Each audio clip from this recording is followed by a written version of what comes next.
Welcome to this weekend drive edition of Daily Drive for the third week in April 2024. I'm Jamie Butters, Executive Editor of Automotive News in Detroit. And I'm Kellen Walker in Las Vegas. Today we're breaking down some of the biggest stories in the auto industry from the past week and looking forward to what's in store in the days ahead.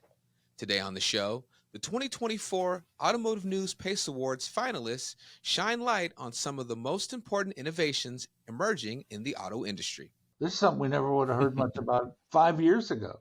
Our own Lindsay Chappell joins the show in a few minutes, but first, Jamie, I missed you all week. Glad to have you back. Glad to be back, Kel.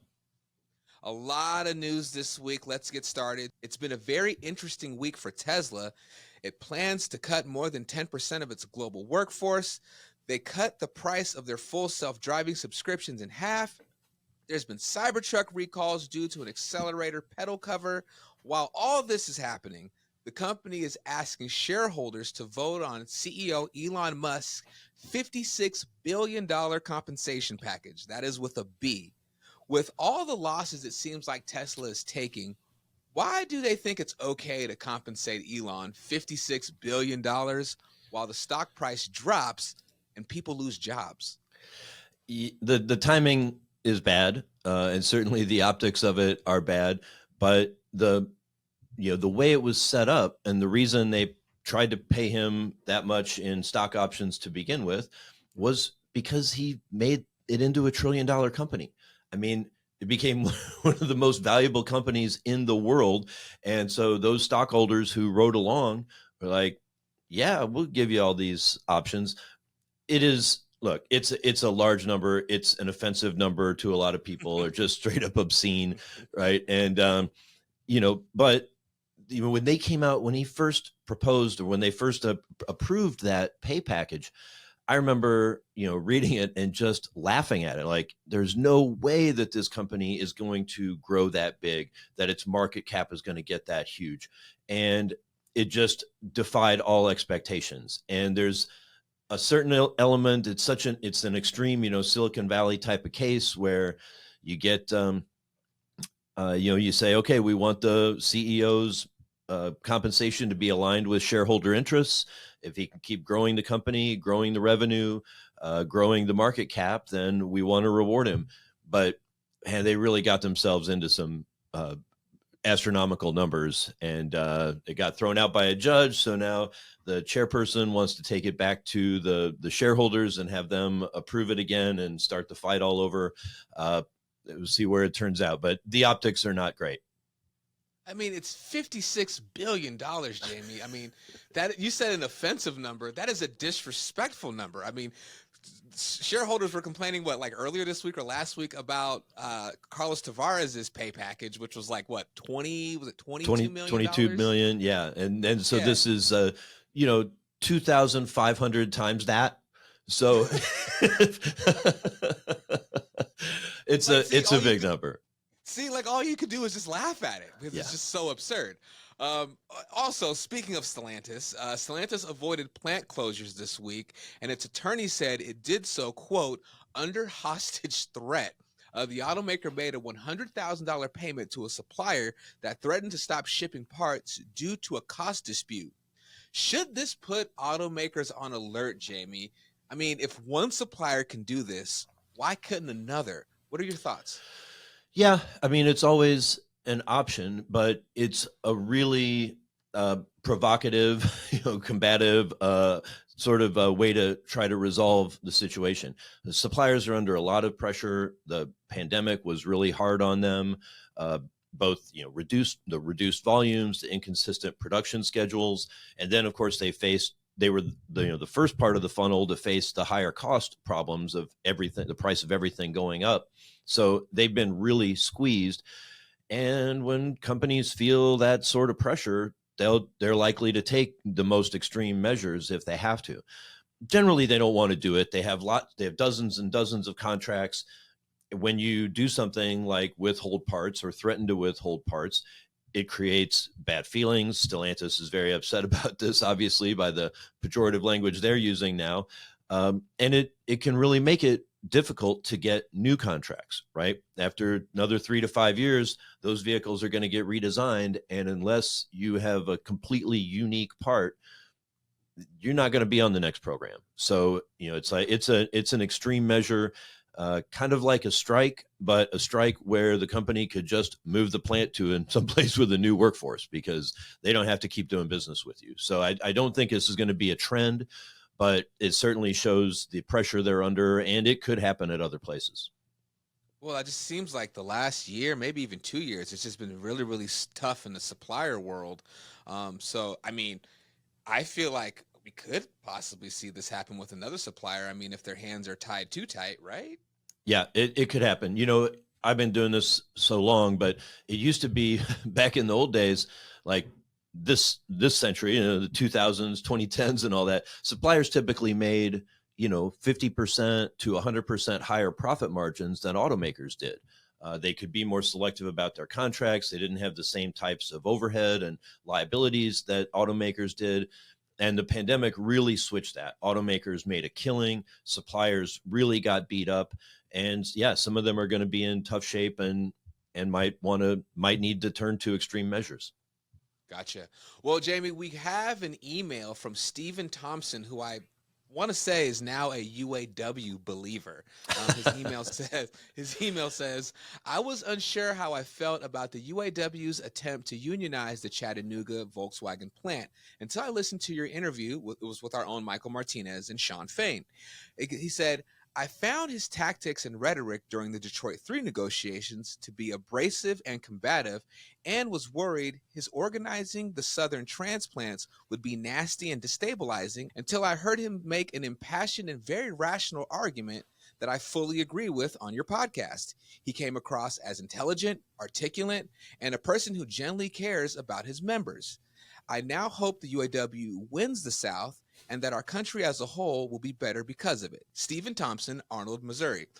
I hear what he's saying here, Jamie. I mean, as an outsider, when I first saw Sean Fain come onto the scene, he just seemed like this very, very angry, ticked off guy. But you have to think about it. It's like, well, he needs to speak to his audience, right? What are your thoughts? Yeah, absolutely.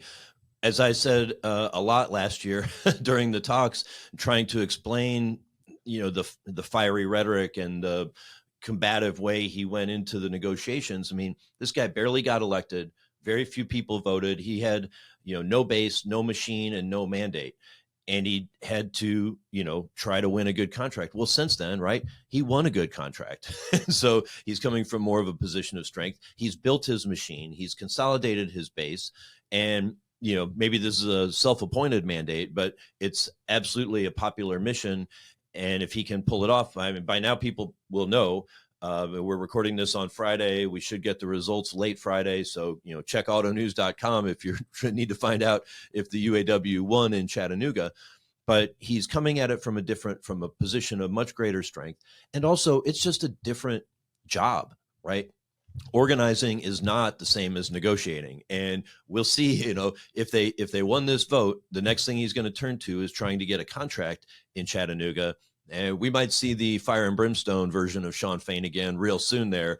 And if he can get another big win for members, momentum could keep continuing. I mean, when I first saw Sean Fain, I wasn't too sure about him because he was just so aggressive, but he seems like he's like a likable person. He told his own life story about how, he was on public assistance and how he was struggling to buy diapers for his kids. And so, you can't help but admire someone like that. But I'm really interested to see how the vote lands in Chattanooga. Coming up, our own Lindsay Chappell walks us through some of the biggest trends in this year's Automotive News PACE Awards finalists. That's next on Weekend Drive. Welcome back to Weekend Drive. I'm Jamie Butters with Kellen Walker. We're about to announce this year's finalists for the Automotive News PACE Awards, which celebrate innovations in the auto industry. It's the 29th year for the awards. Joining us now to talk about the program and what it represents in the auto industry in 2024 is Automotive News Senior Editor Lindsay Chappell. Lindsay Chappell, welcome to Weekend Drive. Hey, Jamie.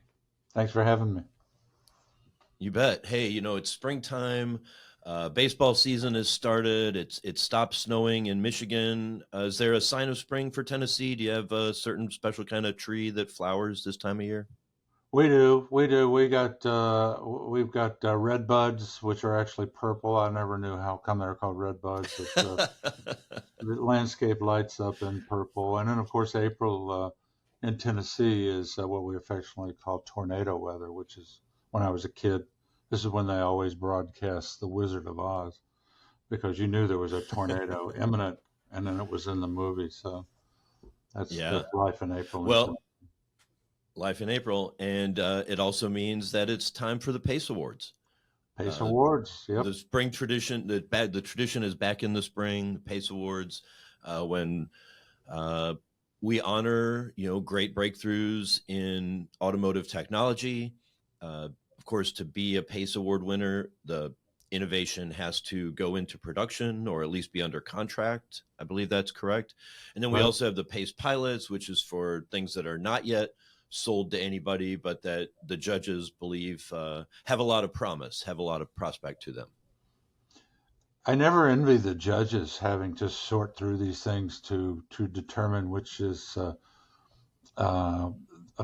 a finalist, for example, for PACE pilot, because there is so much stuff going on and so many breakthroughs. And, I mean, we can look back through, this is our 29th year for the Automotive News PACE Award, and you look back at things that we highlighted, 2003, and you're going, holy smokes, that's on every car in the United States now.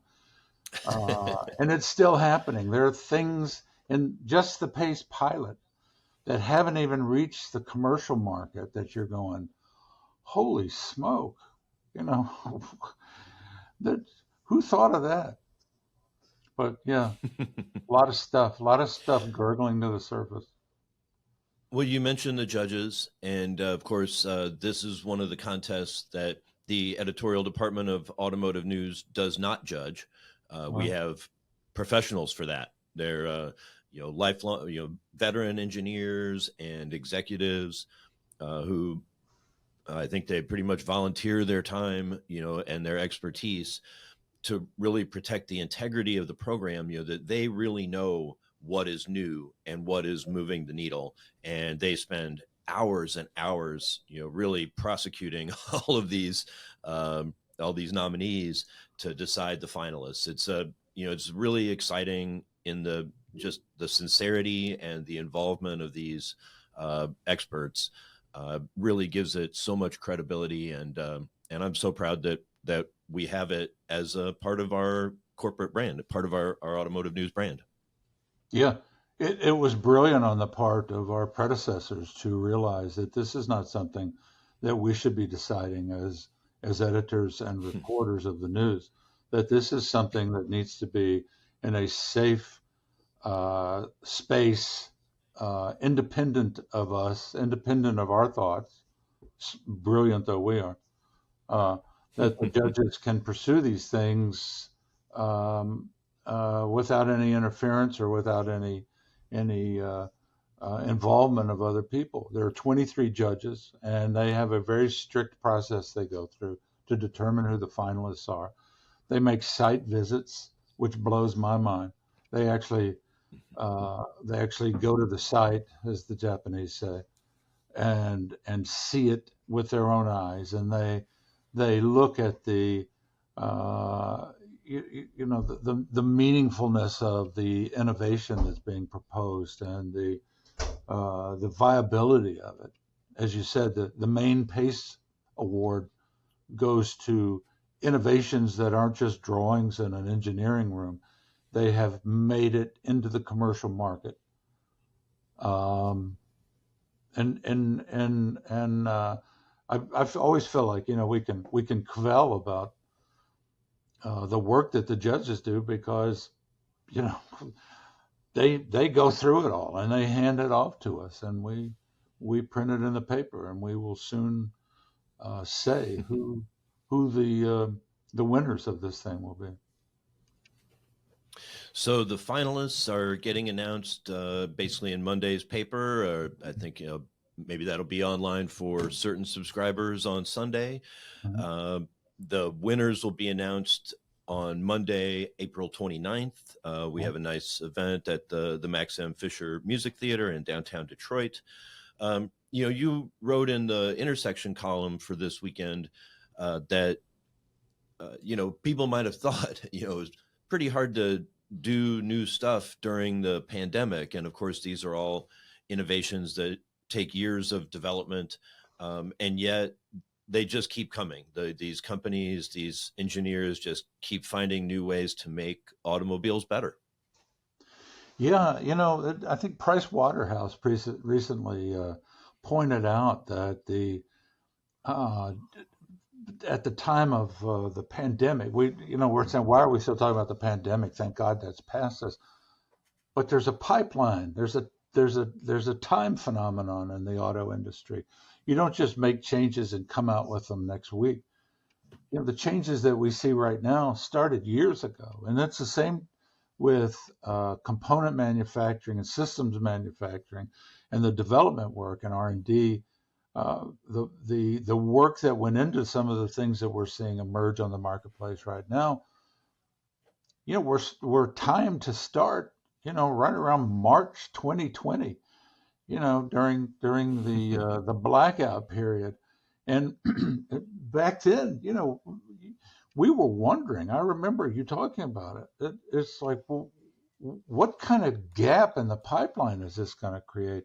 Are we going to get to 2024 and there's going to be no new cars that will just be driving around in used cars and last year's models?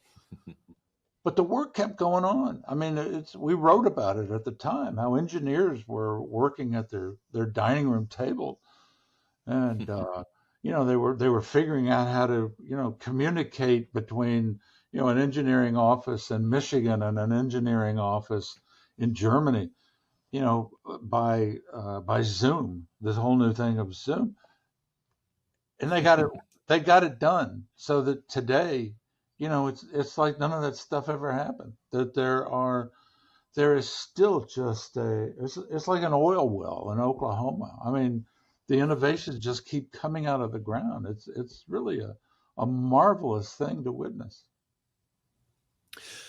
Out of those innovations, were there any trends that sort of popped out to you? Of course, I mean, we don't know who the winners are going to be, but among the finalists, was there a trend you could identify? I'm noticing the trend, and which says to me that the judges must surely also be noticing the trend. We have 23 judges, and um, they sift through so many things. But what I'm seeing among the finalists is a new era of electronics. And you say, okay, well, we've had electronics in the auto industry for 100 years, maybe 80 years. That things are becoming really complex, and the secret sauce in so many instances is how a software system works, how a software system is integrated into an automaker's engineering operations to facilitate software-defined vehicles, which is, you can go back a couple of years and do a phrase search for software-defined vehicles, and you'll see very few mentions of it in public. And it's increasingly become a cornerstone of how cars are developed, how cars will operate, how cars are already behaving on the roads. And there's a host of technologies that are being innovated to support that stuff. You know, this is something we would never have heard about a decade ago. This is something we never would have heard much about 5 years ago. And it's not it's not overtaking all the other innovations that's going on. People are still innovating. The weight of metal brackets. Those innovations are hugely critical going forward. lightweighting remains a really important part of automotive work. I'm just saying that this whole new phenomenon is elbowing its way into R&D centers.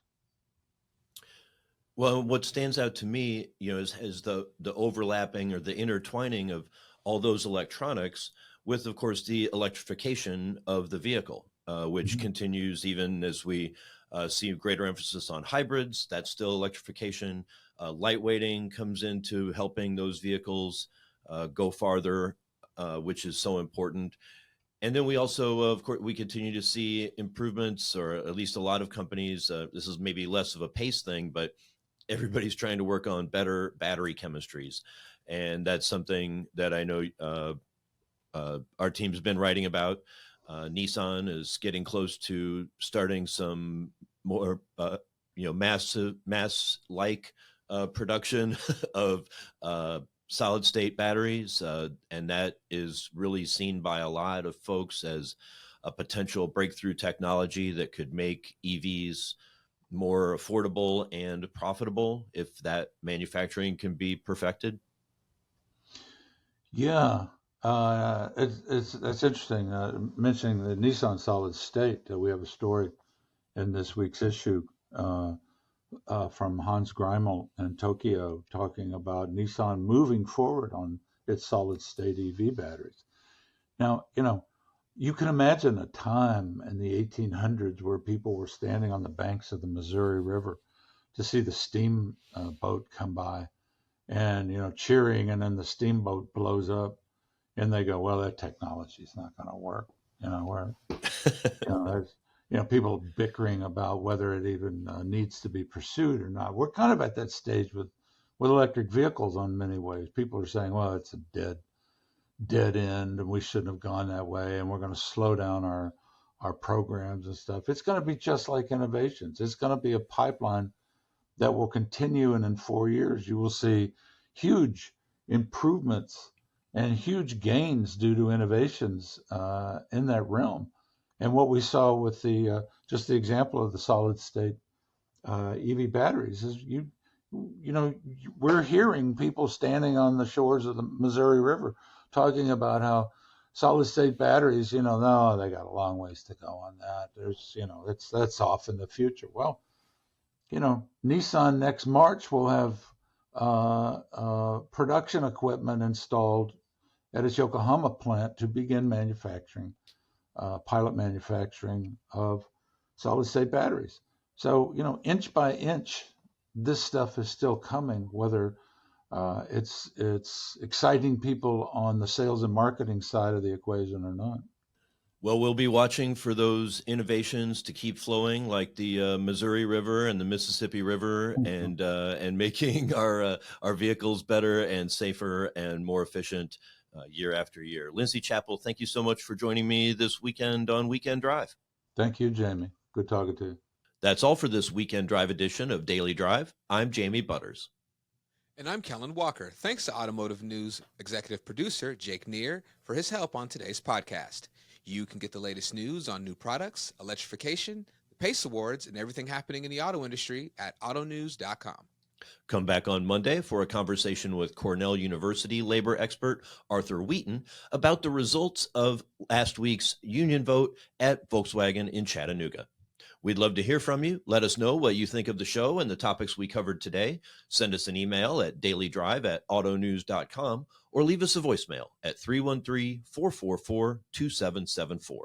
If you enjoy the podcast, remember to like, leave a review, and subscribe so you never miss an episode.